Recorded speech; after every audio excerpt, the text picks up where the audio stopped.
এবাৰ অন্ত কৰি বুজিছ মানে এইবাৰ মই বিবাহ পাশত আবদ্ধ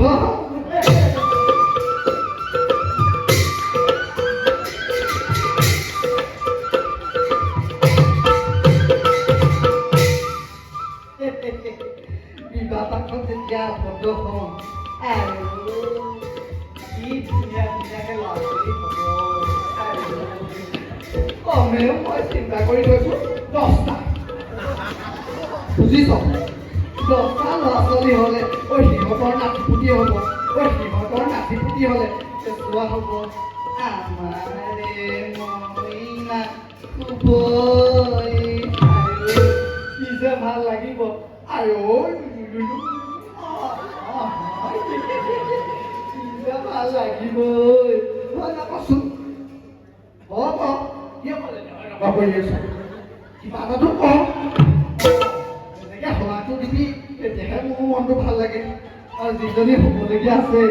সেইজনী কেনেকুৱা জানো আই কঁকালটো একেবাৰে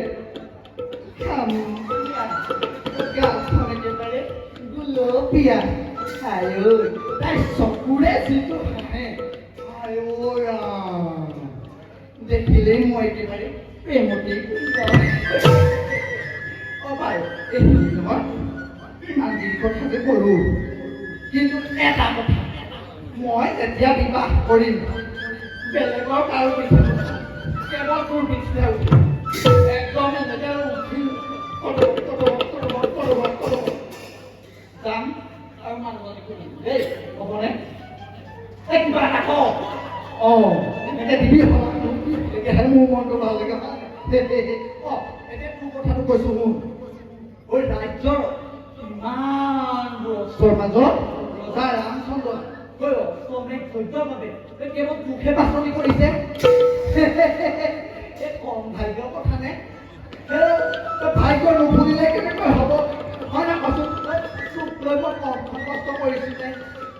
ইমান দিন পৰা ফুলি ফুলি একেবাৰে গাখীৰ খোৱাৰ পৰা ঘাঁহ খোৱা অৱস্থা কৰিলোঁ হয় না কচোন এই ভাগ্য নুফুলিলে কেনেকৈ হ'ব হয় না এনেকৈ হলা কৰিবলৈ কিমান এটা যি কব দেই বাৰু এই কথা পাতে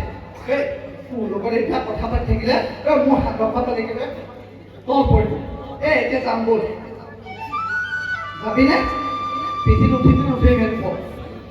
উঠিম ব'ল ব'ল